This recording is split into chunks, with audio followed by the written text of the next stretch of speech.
Ladies and gentlemen, call the chiropractor. We're back.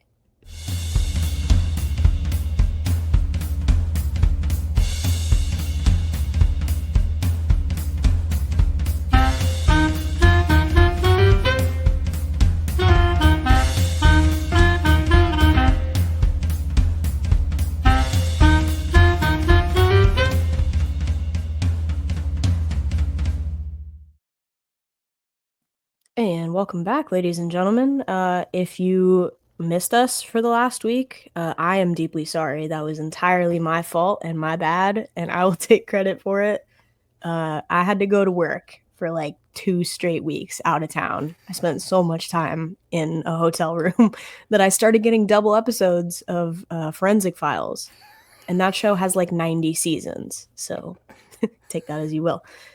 As always, I am joined today by my co-host, Greek Nathan, owner and proprietor of Greek Nathan's Footlong Yogurt Hot Dogs. Delicious, delicious stuff we have. And I am joined by my co host this week, who I'm angry at. I am angry at because she left us. She left the proletariat. Oh, That, oh yeah. that's you. Yeah, you left the proletariat. You're a bourgeoisie now, so I don't know why we're still doing this show. Not by choice, my friend. Not by choice. Sometimes good things happen to those who wait. We'll talk about that. Why Richie's beefing with me on this episode of the show. But I was telling him before we started recording, this is the first time in a long time we've got like a lot of bullet points on the docket. I have a bad feeling we're going overtime here. We're gonna do our best. Jordan's playing a little hurt this week. You sound great.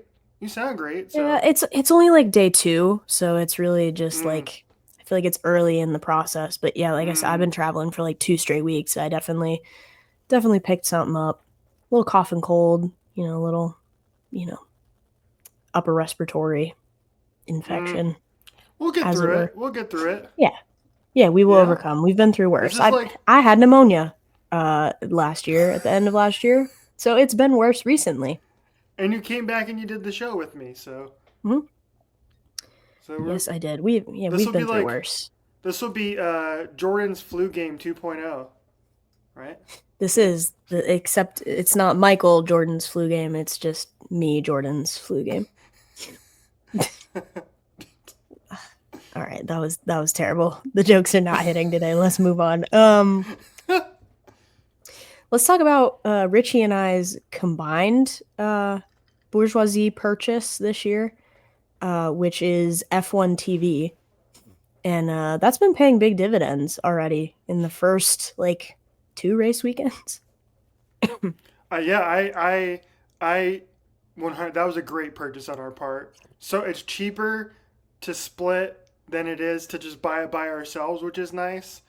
And the commentary is so much better on F1 TV team is so much better than the Sky team, and like really not particularly close. Mm-mm. I think Alex Jakes is the main commentator. He does the races with David Coulthard and Jordan Palmer, and they're great, and they are so good, and they're like straight down the middle, kind of in a way, for lack of a better phrasing. Whereas like I feel like Sky is all about narratives that they're trying to push Yeah, and they're trying F1 to play TV is with. very impartial. And I think it's, Yeah. well, DC obviously and Julian Palmer both have a lot of competitive race experience. Maybe that's why, is just they've literally been on the grid themselves, so they're more straight shooters with that.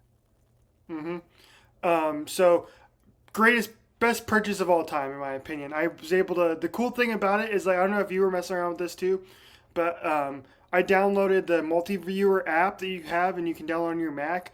Genius. And then so like I have the mainstream on my TV, and then on my computer I have the timing and scoring pulled up, and then I'll have like Lewis's on board with his radio, and then maybe a couple other guys depending on who's ever, what battle's going on the track.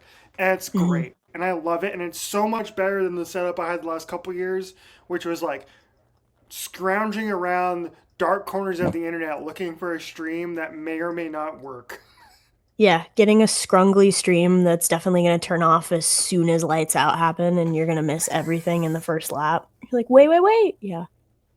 But at least you get a pop up ad that says that you won an iPad. Yeah. So congratulations, I guess. A So $250 Amazon gift card. anyway, so yeah, great purchase on our part. Great purchase. Hmm. It's gonna be even better when because it's the thing that only sucks about this, and I don't know if you found this as well, but for me at least, with the higher tier, you can get it in 4K and UHD.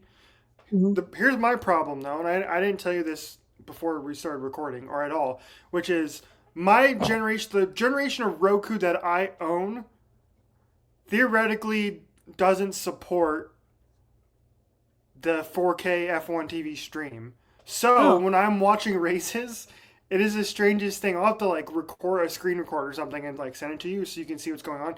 Basically, it was what happens is like it will like um, there's like the video twitches almost like oh, it's like not that it's like buffering or anything or it doesn't stop, but like it'll just yeah. kind of like it'll like flicker almost. Not even Oh, flicker that's black, weird. but like just flicker frames, like drop frames here and there. Hmm. And it's really strange and weird, and that only happens on the TV through the Roku. It's like god dang it, that kind of stinks. So I'm dealing with that, but I only have to deal with it for a little bit because once we get into the summer months and we get into the 6 a.m. streams, I'm just gonna be watching it from bed. I'm not even gonna get up, just open up my laptop, and then we're good to go. Yeah, I've been working exclusively from my phone for the last two races because I haven't had my personal computer. Uh, which is the first race was I pretty much exclusively watched Max's onboard camera. I love the straight up team radio. Mm-hmm. But this most recent one, some of it took place at a Buffalo Wild Wings in Seattle, Washington, and some of it took place on my phone back at the hotel. And it was kind of in the corner of the room while I was packing. So I wasn't as locked into that one as I was to Yeah. the first race, but I'll have to experiment a little bit with the because I did see that you could like get a quad box Yeah. essentially set up, but Yeah. I hadn't clicked in all my pieces yet. Yep, yep, you can do that as well. Also, that option also not available on Roku, which kind of sucks as well. Oh, But you can get it on your laptop. You I'll can need get it to on yeah, Google I need to Chrome. play around with my Roku and see what I got then because mine might be a little bit newer than yours. I think I bought it like 2 years ago. Oh yeah, so you might actually get yours to work. Maybe, maybe. I don't know. Doubtful, but okay. But yeah, but anyway, yeah. So that's an exciting purchase in our world. The cool thing about it too is I would encourage you when you have some downtime to go check out some like the documentaries and stuff that they have on there. Um, and there's a lot of them, and a lot of them are pretty good. I was watching one about Sebastian Vettel the other day. That was really interesting. Oh yeah. Uh, and it was like his like kind of history in Formula One and how he got to be a world champion, etc., etc. So anyway, there's a lot of great stuff on there. So I recommend checking that out too. But anyway, that's how we're watching races this year, and I'm so glad I don't have to deal with sketchy streams anymore. Thank God. Significant upgrade. So cheers to that. Great job. um, anyway, let's get to the races while we're at it. Yeah. Quickly, um, Australia. Um, I don't even really remember what happened in Australia at this point. It was so long ago. But Australia was when Charles got waterboarded. yes, Uh Charles got waterboarded, and Oscar and Lando went flying off the track. Oscar marooned himself on a grassy hill over by that last chicane, and he managed to get out of it, which was really impressive because yeah, I was fully expecting him to be stuck there for the yeah, remainder of the race. But he managed to dig himself out. Um, George Russell has been literally doing zero and finishing third or fourth in like every race. And I don't know how that's occurred. He's literally just driving in circles, not engaging anyone else, being so far off of the pace from yeah. the top two, but he's managing to end up on the podium. I'm confused about how this is happening. Well, I'll tell you why that is. Are you familiar with the strategy of a certain Italian Formula One team? Are you familiar? What That's why. strategy? Yes, exactly. That's why. Yeah, we are checking. We are checking, but worse. We are checking, but make it worse. That's the way I'll Yeah. describe it. Yeah, it's not even we are checking. It's we are actively making it worse right now. um, yeah. So yeah, in Australia, um, they were running like fifth and sixth basically. They were running inside, fourth, fifth, and sixth in that area. Fifth and sixth really, but I think even behind Kimi at that point. Um, Mhm. so they were running fifth and Behind Kimmy, sixth. behind Albon, which has been crazy. The Yeah, Williams, not a tractor. they're back, baby. They might be back. Um, so yeah, they were running like fifth and sixth, um, and then Lewis could not get past Albon. It was really hard to overtake in Australia in the rain. And there was no DRS, so it was really really hard to overtake. And then we get to the end, and for whatever reason, instead of doing what everybody else is doing and pitting because they know the rain is about to pick up again, Ferrari is just like, nah, we're not gonna pit. No, absolutely not. We don't need to do that. We're gonna stay on these mediums, and uh, we're gonna win the race on these, and we're gonna and stay on the track. Apparently not. My favorite thing about that is that Charles and Lewis were told two completely different things. Because Charles was told that okay, we're getting class 3 rain. Lewis was told that like maybe class 1, like it was gonna rain, but it wasn't only in parts of the track, And and meanwhile, maybe stay Mercedes out. was paying some dude to stand on the beach and relay weather reports from like miles away. Like, what is the difference here, guys? I don't know. There was one. And so it was, yeah, and it came back around, and I learned the hard way that being a Ferrari fan is truly a painful existence. Hmm. Um, and makes you want to jump off a very tall something pretty much every race. And lo and behold, it happened again in China. And we'll get to that in just a second. But Hmm. yeah, the overall, the Australia was actually a pretty entertaining little race. It was a little screwy It there was for a not little. entertaining for the rookies. It was not entertaining in the first couple of laps. Like, I think nearly every rookie crashed out, including Fernando Alonso, but Kimmy didn't crash. Uh, Kimmy didn't crash, and Ollie finished. And I think those were the only two. Yeah, yeah, you're right. Everybody You're right. else, everybody else, and Fernando Alonso and Carlos Sainz had to retire, which was Absolutely. insane because there were like no cars on track by the end of it. It was absolute chaos. Nobody had any idea what they were doing, Mm. and but then we got to the end, and then they were just absolute pure chaos, and it's so much chaos, in fact, that Max almost ended up taking that shitbox RB21 and almost won the damn race. For maybe the only time this season, based on how bad it looks on pace, but hmm yeah, We also got Anthony Hamilton like consoling Isaac Hadjar, which was like that was a cool little thing to see because we yeah, know. yeah. Isaac was beyond. He was just beside himself after crashing on the formation lap. He was set up really really well hmm to start the race in a decent position, and he drove it real well all weekend, and then just hit a painted line on track, and it was too slick and hit hmm the wall. It's crazy in those cars how one mistake can just ruin the whole thing, and it wasn't even a mistake. We saw cars go over those lines all day and nothing bad happened, but it just Right. managed to grab him there. hmm Um, and yeah, and then he had was having a good China weekend, and then kind of got stuck out on different strategy. Unfortunately, same thing for Yuki too, which we'll get to in just a second. Mhm. So anyway, that was Australia.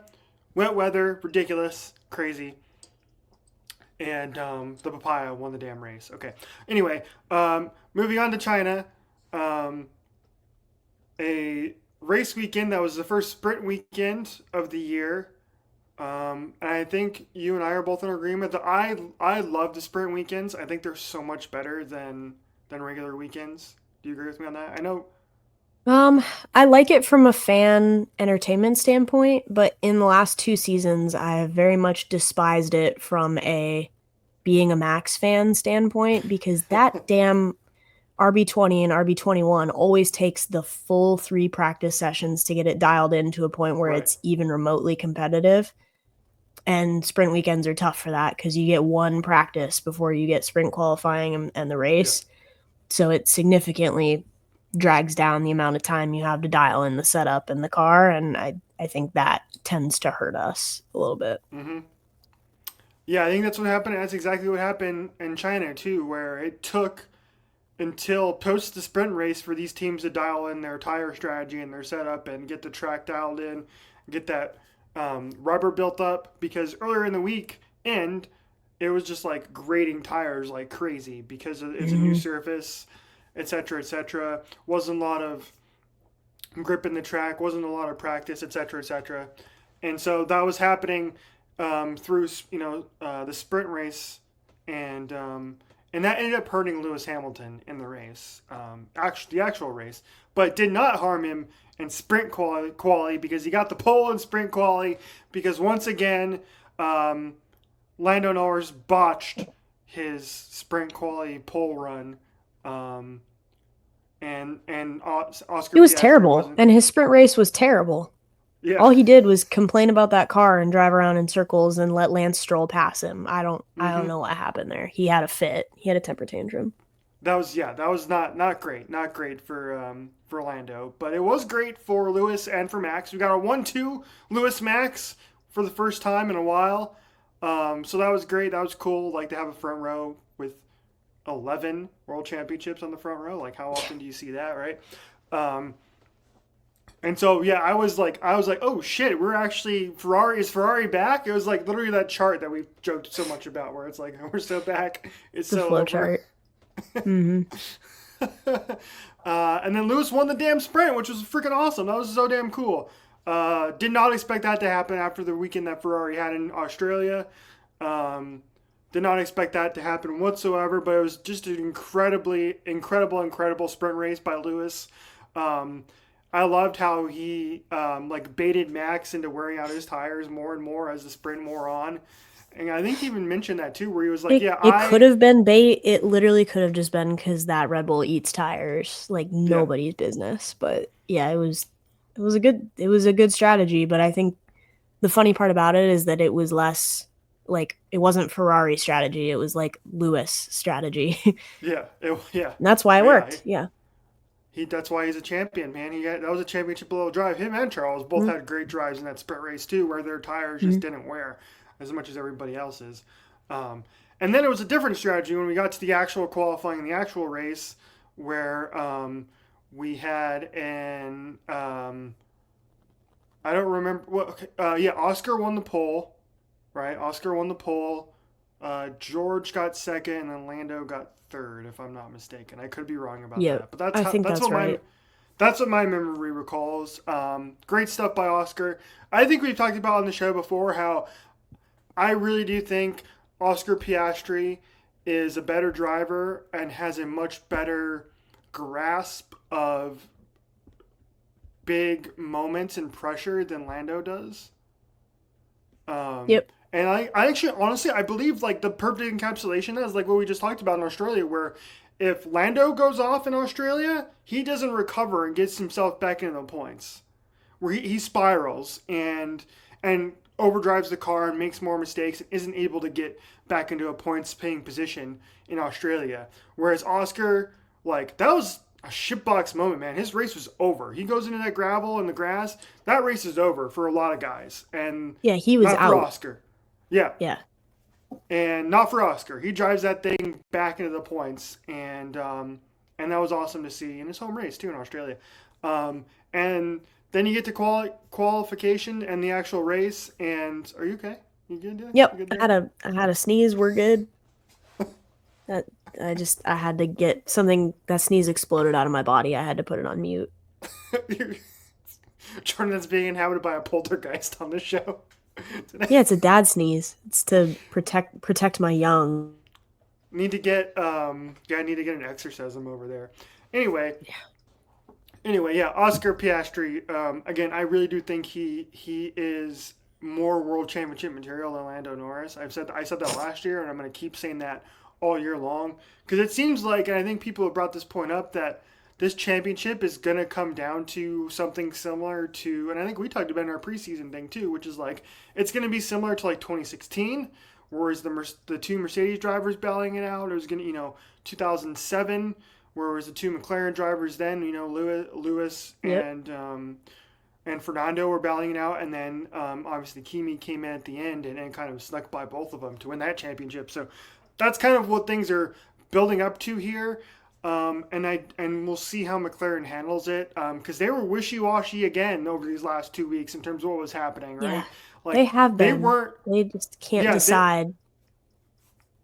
like this weekend here. I don't think you finished the entire you were too exhausted to finish the race, which I don't blame you for doing. But like so like at the very end of the race, you're getting the last 15 laps or so, and like they're telling Lando all race that's like okay, hang tight, keep your tires up, and then when we get to the last 10 laps or so, we're gonna let you go, and then you can go all out and race Oscar.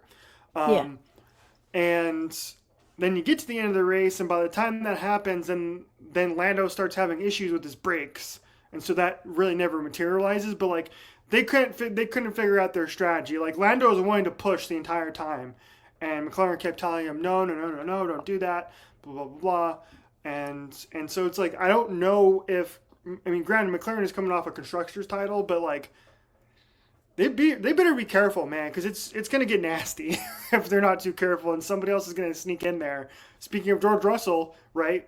I mean, George is like, right there. I think George is. Let me bring up the points real quick. Like if He's up there. McLaren's not, yeah, McLaren's not careful. Somebody else is gonna sneak in there. I think that's what we talked about in our like prior to the season too. But yeah, Well, and we the main especially race. saw it in that first race where it was like when Oscar was right on Lando's tail, they were like, don't race, give him Mm-hmm. space. And then as soon as he got, 5 seconds or, whatever, like 5 seconds back, they were like, okay, race. Like, wait a minute. It's like Oscar's been the fastest car all day and you told him to back off and now he can Mm-hmm. race now that he's not a Right. threat to Lando. Like Right. that's not very fair. Yeah. Point standings. Lando won at 44. Max is 2 at 36. That's just truly incredible to me. That just shows you how ridiculous Max Verstappen is. He's not of this world that he's able to pull No. that shit box into second in the Drivers' Championship. George Russell is third at 35. Oscar currently fourth at 34. And Kimi Antonelli, the rookie, in fifth, which is great. He's had a great season so far. He has. I've been really impressed. Also in the Chinese Grand Prix, so both Ferraris out qualified, or they didn't out qualify Max, but anyway, they got ahead of Max from the jump. Max had a rough start, and so Max was kind of a little bit back behind the Ferraris for most of the race.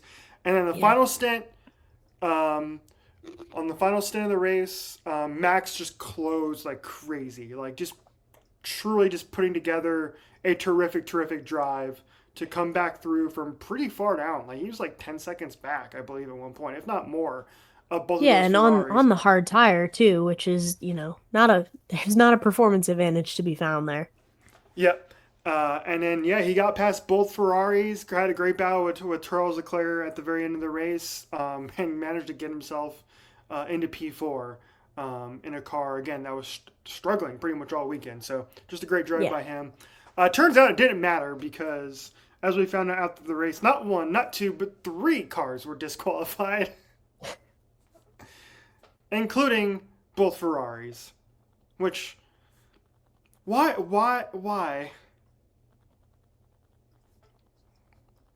I It's don't just know. That's the being a that's the Ferrari fan is just the pain. formula part of Formula 1 can be irritating sometimes. Yeah, especially if you're Ferrari and probably don't know what to do. Anyway, Charles Leclerc, by the way, broke his front wing plate off on the first lap of the race because he Yeah, made contact with immediately. Lewis, and Yep. just got faster after he did Yeah. that. Yeah, he just drove it. He's like, nah, I'm good. Don't worry about it. Don't bother.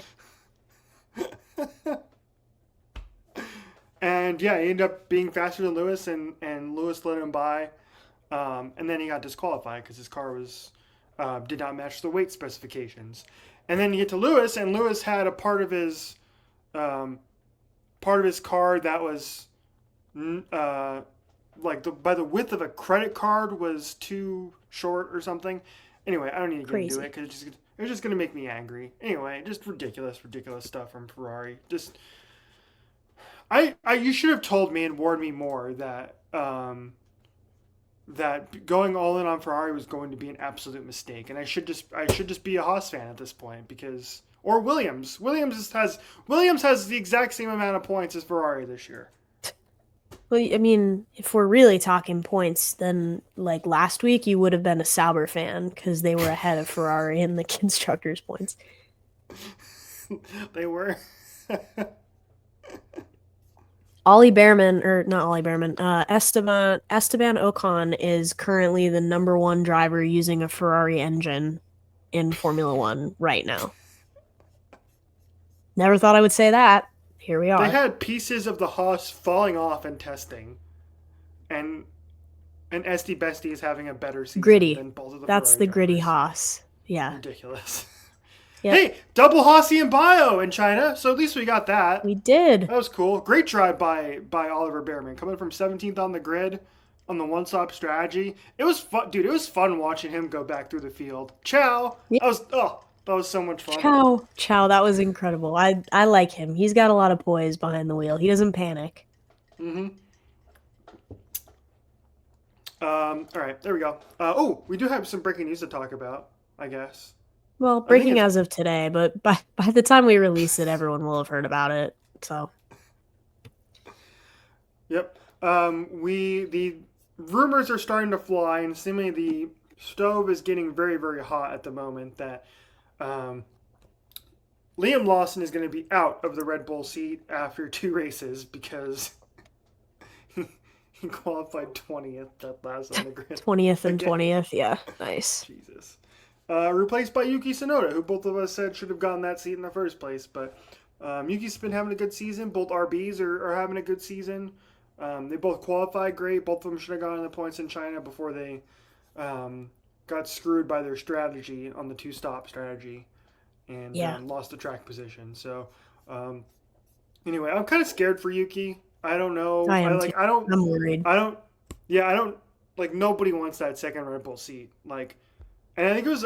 I I think it was Alex Albon who like talked about this a while back, where it's like what it's like to be in that second seat, and he was essentially saying that like they pretty much cater the car to Max Verstappen, and like just good luck to whoever's in that second seat.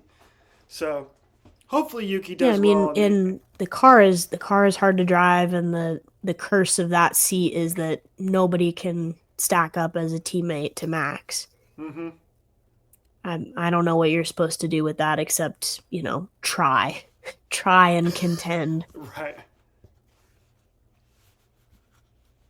Anyway, so yeah, good luck to Yuki in his home race in Japan. That should be a lot of fun. And getting in the Red Bull seat. Here's the thing: his expectations are super low, so he can't. You know what I mean? Like he can't be worse than 20th. Sure, and I mean, But if he doesn't, we if could have he said the same doesn't, thing well, about but Checo too. I guess right. like If he Checo's doesn't at do the well, all it does is confirm that car is undrivable to anybody else, right? It's like right. Yeah. it wouldn't be his fault at that point. We've cycled through three or four, even five different drivers that haven't worked out in it. It's just undrivable. That's a technical issue. It's a team issue. Mm-hmm. Right. All right, there we go. That's Formula One Hour, Formula One Brain Cell for this week, everybody. Fitting two races into one, and I think we kind of remember what happened. So Mostly. I don't know. Watch the recap if you want to see it. Don't listen to us talk about it.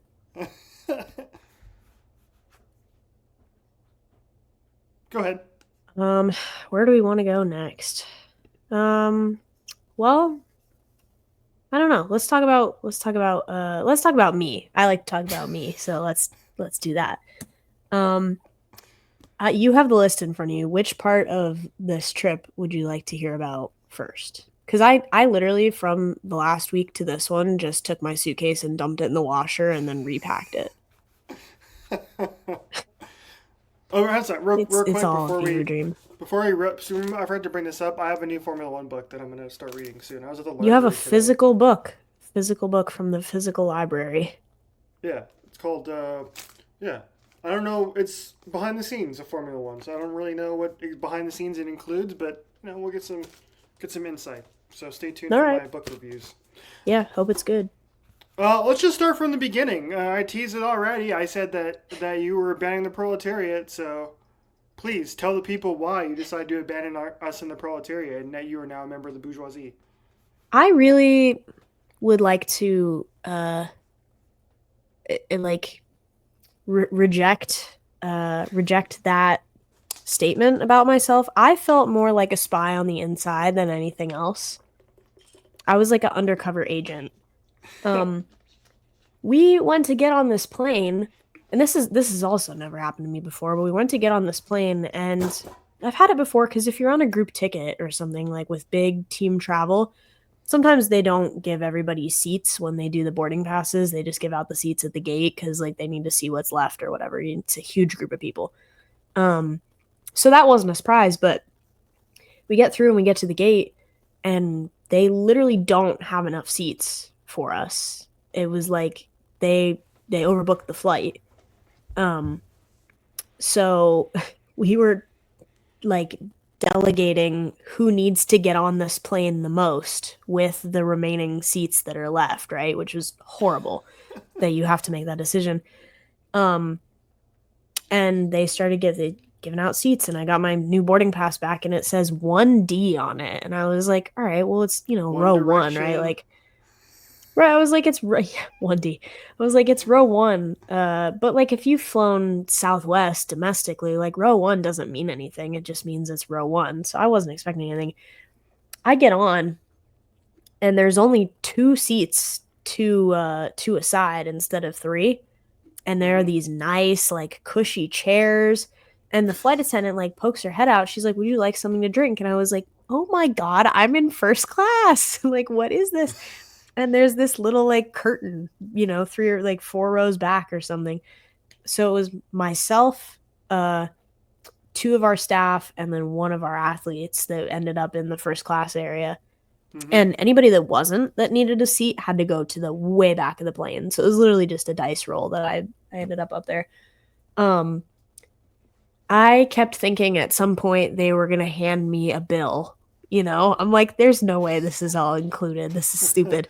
I was getting orange juice. I was being handed water at every available opportunity. I was given a warm tray of like pretzels and peanuts and almonds and things. And then we got served a full meal. I sent you a picture, but we got a Mm-hmm. full meal with metal silverware. I was like, are we even allowed to have those on airplanes? Like, you gave me a metal knife. I'm like, what's happening here? So I was fully kicked back. And the thing about this is that I probably will never fly first class again in my life because I refuse to pay for it. Um, I wasn't gonna sleep and ruin this. I was like, no, no, no. I'm gonna sit in this experience and enjoy it. So I watched two straight movies on that flight and stayed awake the whole time and had a great time. And it was just super lucky that that occurred. But I was very unaware that first class was a thing until I got on and got to my seat. Yeah. You sent me the picture of the food, and I was like, that's. I was like, there's like the lady on the plane. That's not real. They Yeah, have that. yeah. They were like, well, and I've had food before, but like on international flights where Mm-hmm. like you're gonna be served a meal because it's like 10 hours or something. But they came around. They're like, do you want the cheeseburger or the pasta or the I don't remember what the other option was, but I was like, I feel like the thing least likely to give me a foodborne illness is probably the pasta dish. So just in case, I'm gonna get the pasta dish. But everybody was fine. There were no complaints. The cheeseburger looked really good. I'll be honest with you. Um, It was pretty solid. The brownie was pretty. There was a little brownie with it. It was also Mm-hmm. really dense, and I could not eat the whole thing. I was like, no, this is gonna make me ill. But I was very taken aback. I was like, are we? Do I have to pay extra for this? Is this included? And the I don't know. The funniest part about it is that just apparently no one bought the first class seats on that flight because why were those Mm-hmm. even open in the first place? Right. Yeah. I don't know. Luck of the draw. That's wild. I would have been done the complete different and felt. I guess depending on the time of the flight also matters, but like most of the time, if I'm on a plane, I'm trying to fall asleep. Well, it's also we were going from my way to your way, so we Mm-hmm. were losing or sorry, we were gaining time. Mm-hmm. So we left at like I don't know, 6 our time or maybe later. It was probably closer to 7 or 8 our time and then landed at like 5 or 6 your time. So you can't go to sleep there or your sleep schedule will be all messed up because it's still light out when you land. You're like, Yeah. whoa, wait a Yeah. minute. That's so true. Yes, I'm jealous. I'm glad you got that opportunity, but I'm still going to revoke your access to the proletariat for the time being. All right. That's fine. I am temporarily revoked. That's okay. You have to you have to earn it back. Yeah. Yeah, I'm like, how do you earn that status back? Do I have to Well, go you like you can't you beg did. on You're the on street your for a loaf you're on of your bread like Jean Valjean? you're on your way back because you and I were texting before the show that you were gonna get pizza because you Oh yeah, didn't that's have any true. food in your fridge, and Hmm. instead of ordering more expensive pizza, you had to use the proletariat option, and you had to get the frozen kind instead. Yep, I just bought it with my groceries instead of getting So getting delivered. So, proletariat access given back. okay, nice. We're there. Good. You and I It have also always does, been for the people. yeah. I mean, it does say it on the back of our mugs as well. So, Proletariat coffee. mm-hmm. All I'll right. tell you what's not Next, proletariat coffee. There is yes. not proletariat coffee in Seattle. Coffee is expensive in Seattle, and people are crazy about it. It's all really good, but it's expensive. Mm-hmm. Yes. I was there. I've been to Seattle. I liked it there. I enjoyed it. Yeah. Had some of the best. So I had some delicious. The one and only time I visited Seattle was to go to a, a hockey game of the team that no longer exists, and then and so and so I had some of the best sushi of my life when I went to Seattle. It was great. Yeah, the seafood there is Mm-hmm. ridiculous. It's from another planet. It's incredible. And what were you saying? Sorry, I digressed. You were talking about you were talking about the coffee. No, I don't know. I was this whole we talked about this. This whole show should be just called I digress. Oh, I was gonna segue us into the coffee segment because we found this place that was right by the host like venue for the Mm-hmm. championships, and it was called Bigfoot Java. I Mm-hmm. don't know why, but it seems that the Seattle Tacoma area has a fascination with Bigfoot lore. I don't know if he's supposed to be from there. I didn't do any research on this particular cryptid. Yeah, look it up for me. But it was called Bigfoot Java, and it reminds me a lot of a Dutch Bros, where it's literally just like it's a stand, Oh, I see it. and you Yeah. can drive Mm-hmm. through or you can walk in, but you can only walk in from dawn until dusk. Like it has to be light out, otherwise they lock the door and you can't walk in, like just for safety reasons. Uh, but it was the end of like our second day there, and we're all already a little bit delirious. And so we start coming up with theories about why the door is locked from dawn to dusk. So it's like myself and our media crew and our strength coach, and I forget who said it, but it was like, oh well, that's when like past dusk is when Bigfoot shows up, so that's why it's like not safe.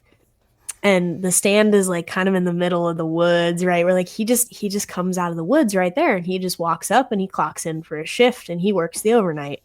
Uh and we were egging our driver on. We're like, will you please ask them like when Bigfoot is gonna be on shift? Like when is he working? When is Mr. Bigfoot here? And then it just became Mr. Foot, uh, which like Big is his legal first name and Foot is his legal last name. So you're like, when is Mr. Foot working? And then Mr. Foot became a thing the entire rest of the trip. And anytime there was a coffee run, somebody would text and be like, do you want anything from Mr. Foot? Um, the memes that were happening towards the end of the week was like the last day, I don't know what they put in these drinks. It was like Dutch. So they have like a, Yeah. and it's like, it's a straight Red Bull. It's like 1.5 Red Bulls with flavor. Incredible, by the way. But 24 ounces of like pure hard drugs were in it the last day because we were all like off our rocker, like on whatever they had put in these on the last day. And the memes that were going around were incredible. And it was a fun time. And I bought a little Bigfoot magnet at the airport to commemorate our trip and our adventure. So if you see on my Instagram something about Mr. Foot, now you all are in the loop about Mr. Foot. There we go. There we go. I'm trying to see what they call their like. These are called frostbites, but that's not what it is. Yeah, those were like blended coffee, like I like blended with ice, like coffee drinks. Like kind of it was Mm-hmm. almost like a coffee milkshake. Like I had one day, it was pretty good. Yeah. But essentially, I think you can get almost anything on their menu, either like this is sounding like paid advertisement, but you can get almost anything on their menu that's like either hot or like straight hot coffee or straight iced or blended. And then they had the energy drinks. And then they have like kids stuff too. And we found a typo on their menu that it was like the chai tea, but they forgot the I, so it was just CHA T. We were like, Sade!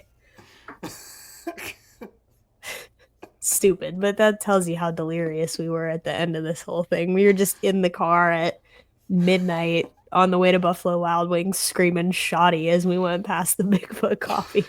God damn. So what happens. This is what happens at meets. This Yeah, is great. you trap us all in a hot box with chlorine for like 6 days. It's Mm-hmm.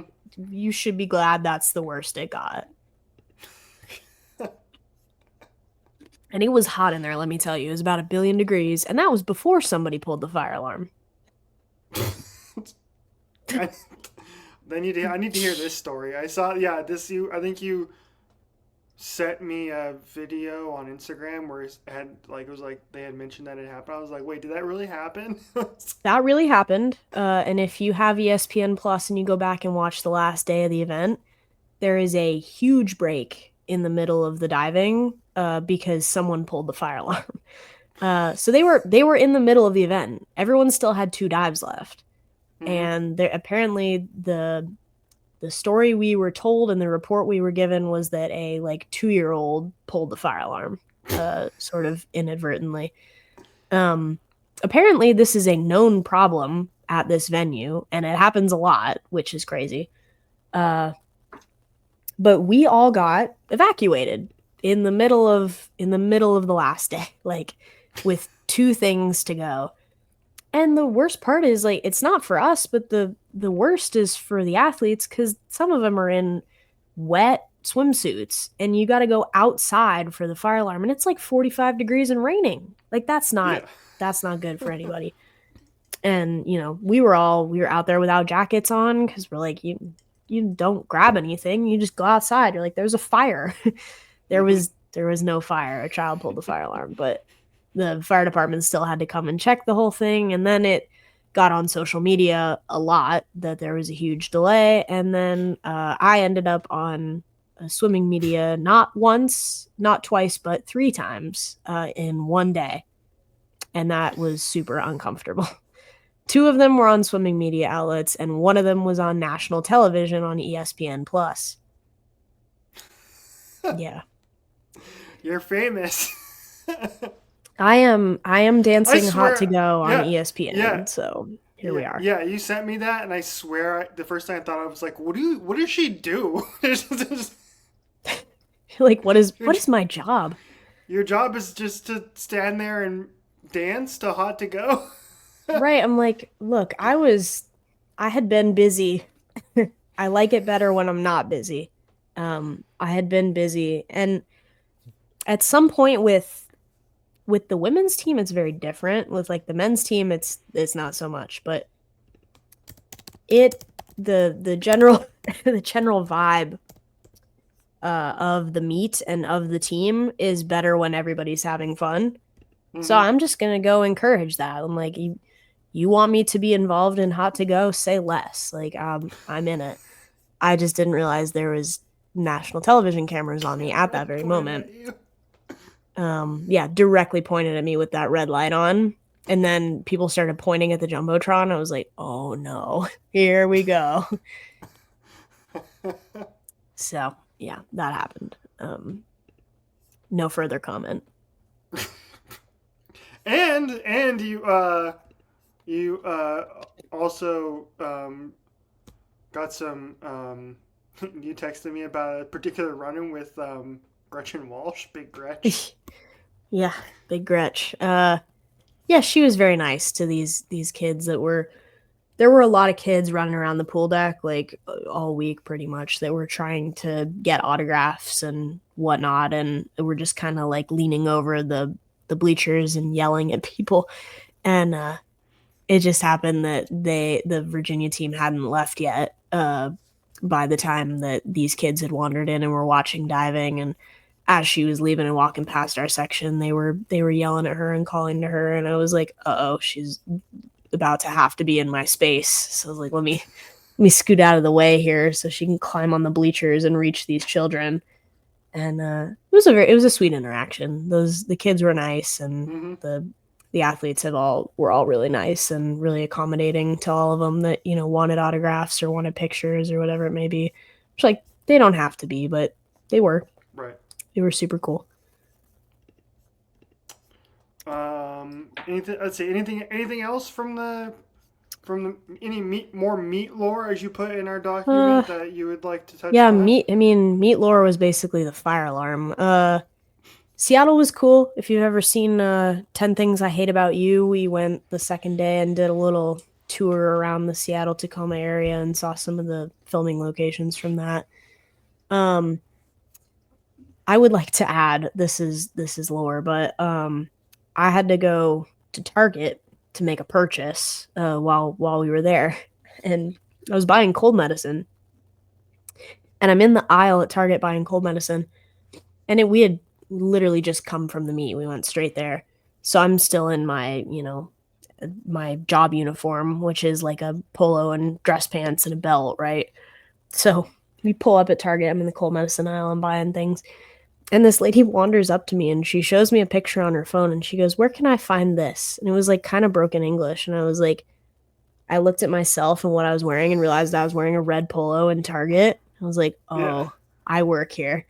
Uh, so I looked at her phone and I clocked in. And I said, "Sure, let's find it." And it was literally in the same aisle. So I was like, I walked right past it. So I had just helped her find it, and it was like right there. I'm like, it is what it is. But the funniest part about that interaction is that there was an actual employee about 5 feet away that was just like restocking or something and actually worked there. And it's like, my two choices here are just to try and explain that I don't work here, and that doesn't help anybody.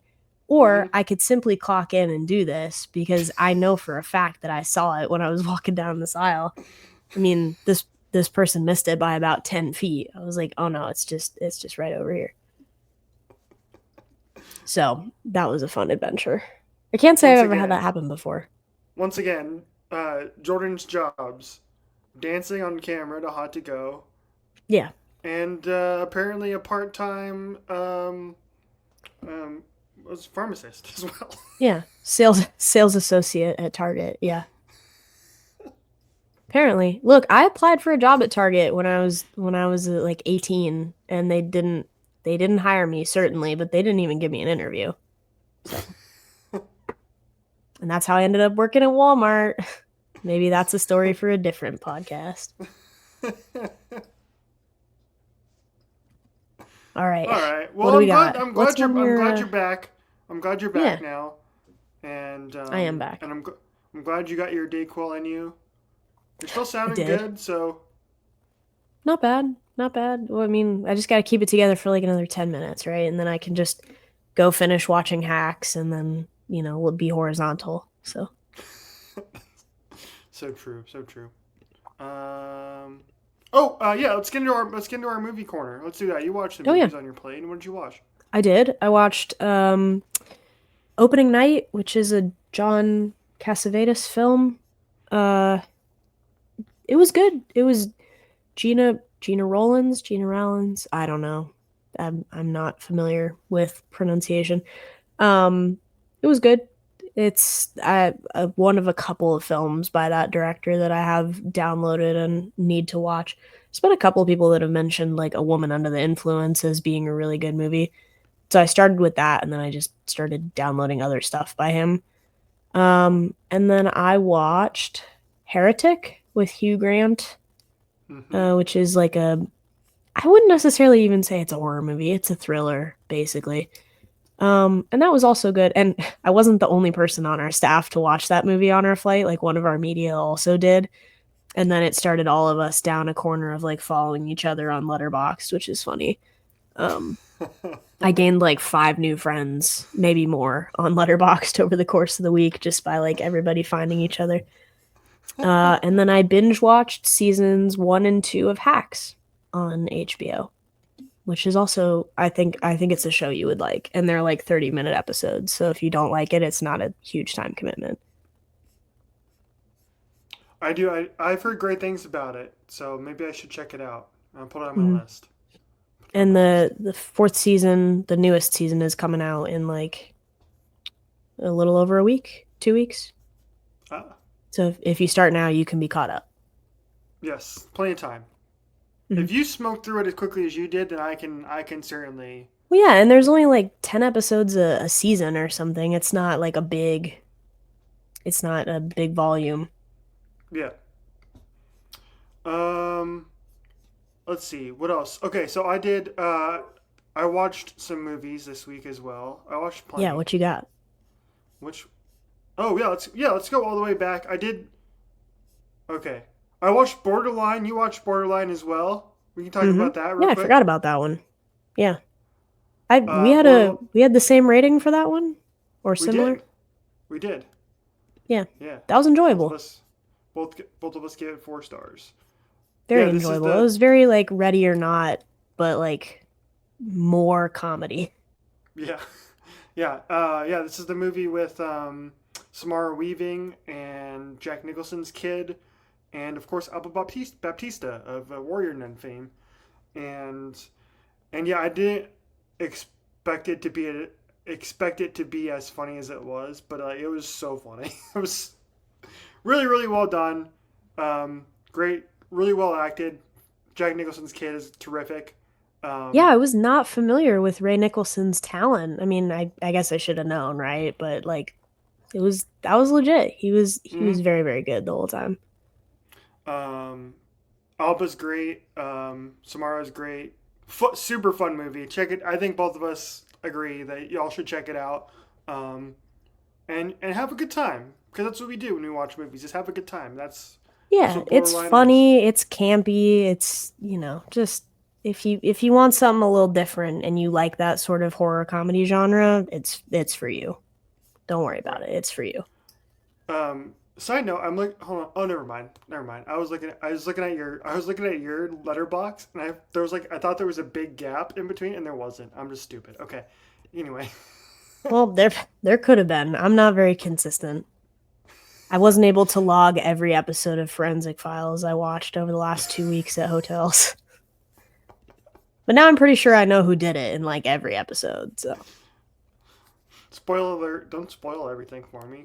I haven't caught up. no, they're all different. They're all different cases, but like I'm pretty sure I know them all. So yeah, next when we for SDCC trip, just Yeah, When yeah, you'll get to literally test my knowledge and like just put on HLN and put on a random episode and I'll tell you who the killer is. Don't worry about it. that's your other job is being a forensic scientist. Um, Yeah. Other movies, watched Smile 2, not good. Okay. Wow, I thought Did it not was like it. fine. I liked it better than the first one. I never saw the first one, so But how did you just watch? That's like watching The Godfather 2 without watching The Godfather. no, not even close. No, no. You're watching a sequel before the original? Yeah, there's no. Well, the characters aren't the same. It's all different, isn't it? All right. What's a direct continuation? Uh, I don't know. Okay, it's you watching Toy Story 2 without watching Toy Story 1. Yeah, okay, yeah, Yeah. but I'm not gonna go back and watch the first Smile. I don't need to. It I'm not wasn't gonna a, waste my it time. wasn't as good as the second one, I think, in my opinion. I really didn't like the first one that Oh, much. so I would give it 1 star. Oh, all right. Yes, Smile Preemptive one 2. star. Yeah, Smile 2, 2.5 stars, not good. I was bored by it. There were a couple like little jump scares in there that got me a little bit, but it Sure. was yeah, just not for me. Naomi Scott was good in it though. She's apparently playing a festival. Yeah, If I I'm think not she's like at Lollapalooza or something. I'm like, what's happening here? Hold on, we're teasing Smile 3 for sure. Smile 3. Um, and watch September 5. Familiar with this one? Mm-mm. September Give 5 me the rundown. it is about the ABC Sports TV staff producing coverage of the 1972 Munich massacre, Okay. and yeah, during the Olympics. And yeah, and it focuses on like the producers and the directors running the TV show behind the scenes. Uh, interesting little movie. I gave it 3 stars. I liked it. It's like kind of but I liked it because it's like as somebody who has worked in sports media and around TV enough, like I kind of get it, and it's cool. It's an interesting story.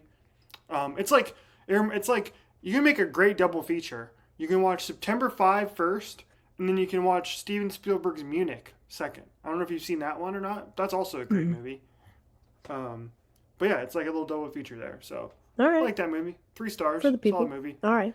And then finally, of course, I finally got around to watching Wicked. What did you think?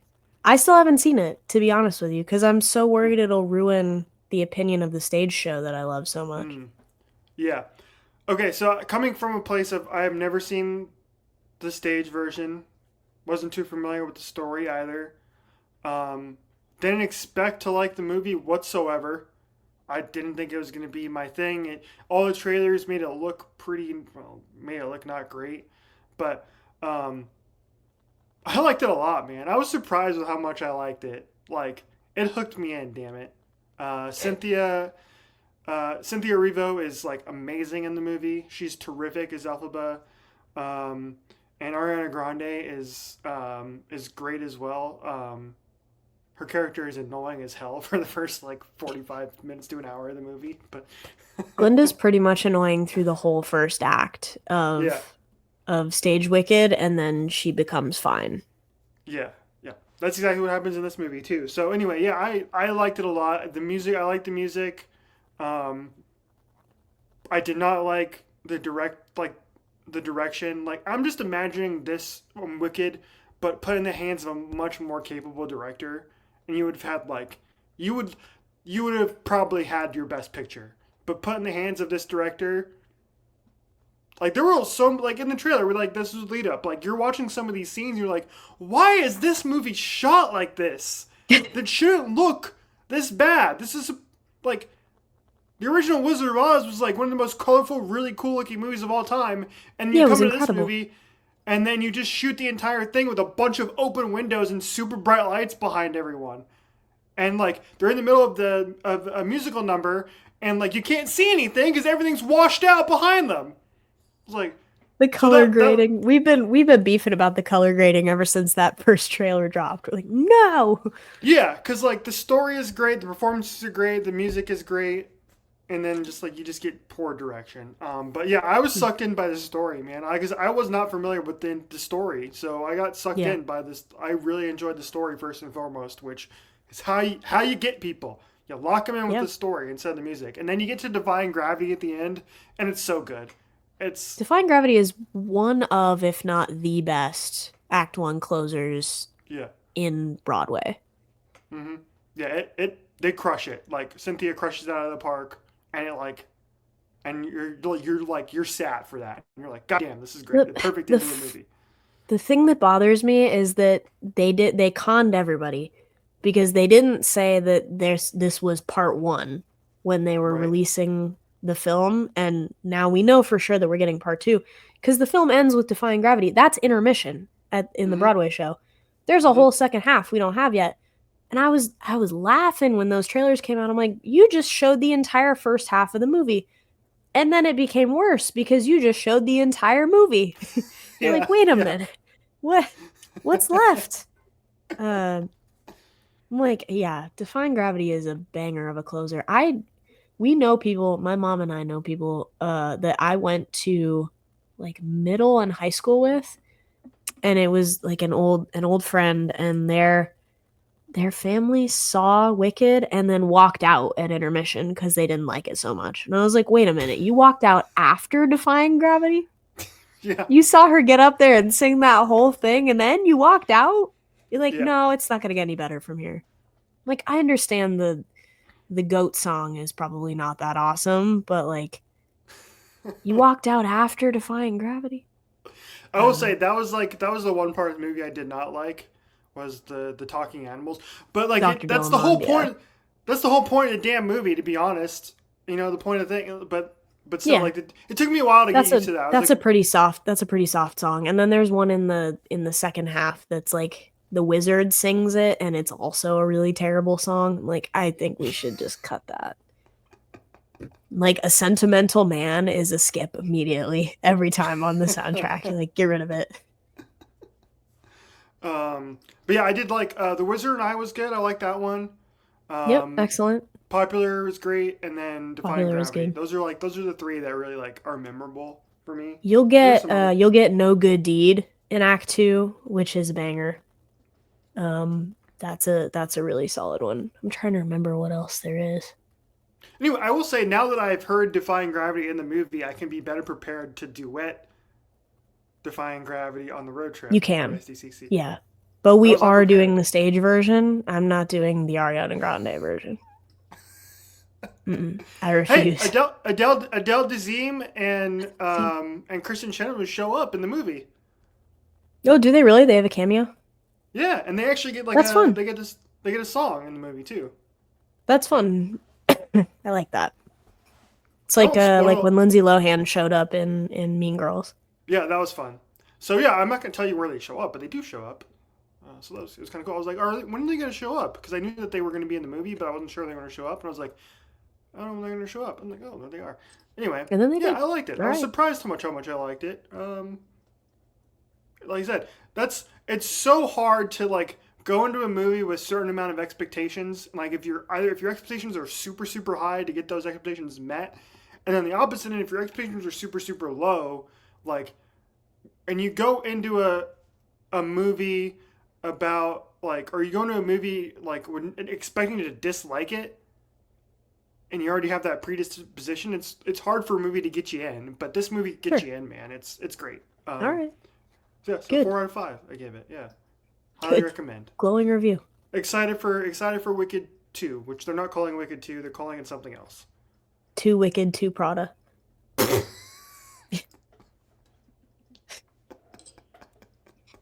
I'm resigning after that one.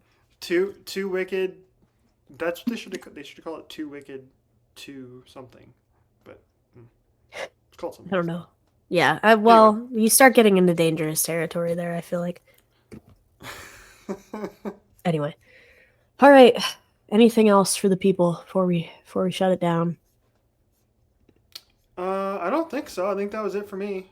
Oh All shit! I right. had Severance in here too, but we're over time, so I can save Severance for next week. I was gonna Yeah, pitch you and go watch go it. on You go on Severance next week. I'll rerun once I finish all of Hacks next week. We'll Yeah, and do we a can TV convince episode, you. and then We and can then the studio's coming out too. We'll have a TV thing.